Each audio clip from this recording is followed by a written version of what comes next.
चरणों में ये दशरथ प्रणाम करता है। चिरंजीव रहो राजन।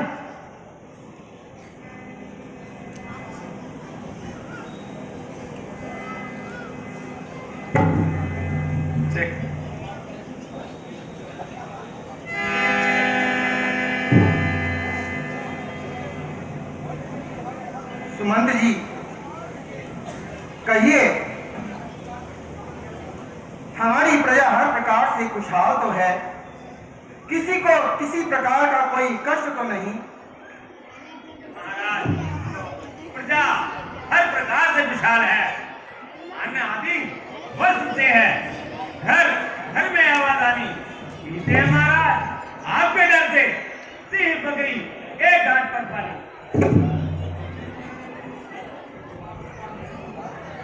मंत्री जी, हम आपके वक्तव्य से सहमत हैं।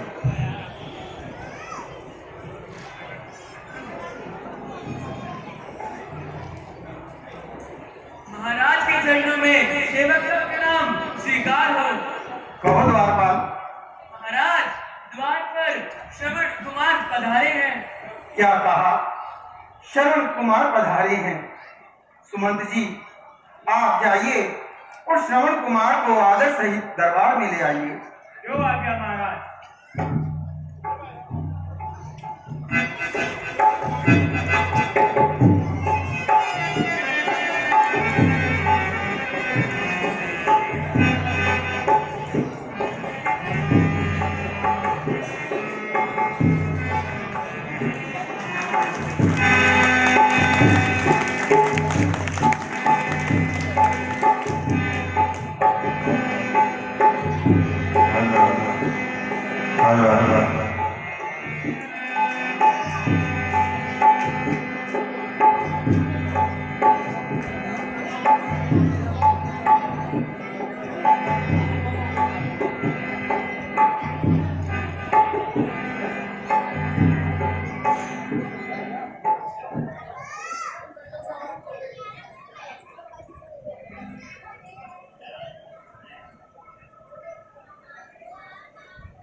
धन्य घड़ी, शुभ दिन, आए श्रवण कुमार। कहिए, क्या है सेवा? है दशरथ तैयार। पहला प्रणाम, पहला प्रणाम मैं करता हूँ श्री माता और पिताजी को, फिर अपनी जननी जन्मभूमि इस पृथ्वी और विधाता को।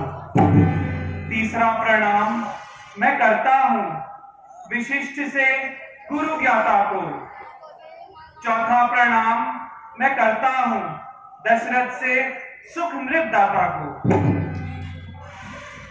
आओ श्रवण कुमार, आपका दशरथ के राज दरबार में स्वागत है। जो तारों में चंद्रमा, नदियों में सुरसुरी धार, पुत्र रतन में एक है, वह है श्रवण कुमार। कहो बेटा श्रवण कुमार, यहाँ किस प्रकार आगमन हुआ और आज कुछ चिंतित प्रतीत होते हो? बड़ा बनकर नहीं आया, मैं बालक बनकर आया हूँ। तुम्हारे द्वार पे हे नाथ, मैं याचक बनकर आया हूँ। गुरुदेव, आप तो जानते ही हैं मेरी असीम चिंता का कारण मेरे माता पिता का अंधापन है। गुरुदेव, मुझे भोजन की परवाह नहीं, वस्त्रों की चिंता नहीं, चिंता है तो बस उनके अंधेपन की। गुरुदेव, यदि मेरे किसी कार्य से उनका अंधापन जाता है तो मैं कठिन से कठिन पुरुषार्थ करने को भी तैयार हूं। बादल मेरे सर पर गिरे, दुख और बला के खुल जाए मगर नैन मेरे माता और पिता के। बताकर कोई औषधि, बताकर कोई औषधि, रोगी को चैन दो, उपकार होगा आपका अंधों को नैन दो।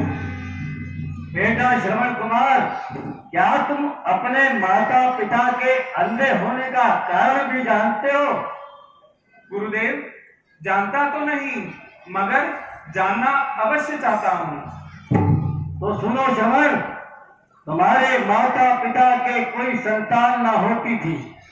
उन्होंने संतान प्राप्ति के लिए बहुत कठिन तप किया। तब ब्रह्मा जी प्रसन्न हुए और उन्होंने कहा कि तुम्हारे भाग्य में पुत्र होना नहीं बना है, लेकिन अगर तुम अंधा होना स्वीकार कर लो तो तुम्हें पुत्र प्राप्ति हो सकती है। इस प्रकार तुम्हारा जन्म हुआ। नहीं नहीं गुरुदेव, इतनी ममता, इतनी उदारता, इतनी तपस्याएं, पेड़ों की शाखाओं पर सोए, पत्ते खाए, सर्दी गर्मी सहन की और अंत में अंधे होने की शर्त भी स्वीकार कर ली। कहता पुत्र प्राप्ति का उदाहरण। अब उनकी सेवा करके मैं पितृभक्ति का ऋण चुकाऊंगा।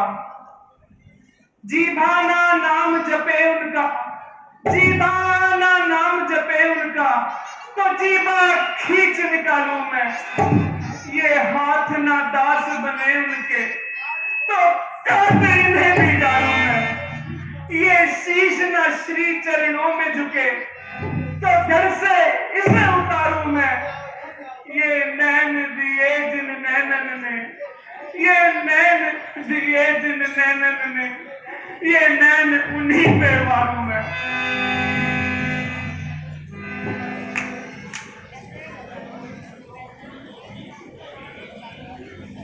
बेटा श्रवण कुमार, क्या तुम अपने अंधे माता पिता की आंखों की रोशनी वापस लाना चाहते हो? जी गुरुदेव, यदि मेरे किसी भी पुरुषार्थ से उनकी आंखों की रोशनी वापस आती है तो आपका महाउपकार होगा। तो सुनो श्रवण कुमार, तुम अपने अंधे माता पिता को और तक तीर्थों की यात्रा कराओ। ईश्वर ने चाहा तो उससे उनका अंधापन जाता रहेगा और उनकी ज्योति वापिस आ जाएगी। उपकार प्रभु, महाउपकार। अच्छा गुरुदेव, अब मुझे चलने की आज्ञा दीजिए। परंतु श्रवण कुमार, तुम अपने अंधे माता पिता को तीर्थों की यात्रा किस प्रकार करवाओगे? उत्तम पवित्र काठ की एक कांवर बनाऊंगा। ठाकुर जी की तरह फिर उसमें उनको बिठाऊंगा। ले जाऊंगा उन्हें फिर मैं तीर्थों के द्वार पर। होगी तभी काया सफल उस ईश्वर के आधार पर। अच्छा महाराज, अब मुझे चलने की आज्ञा दीजिए और आशीर्वाद दीजिए कि मैं अपना पुरुषार्थ करने में सफलता प्राप्त कर सकूं। ईश्वर तुम्हारा मंगल करे। ईश्वर तुम्हारा कल्याण करे।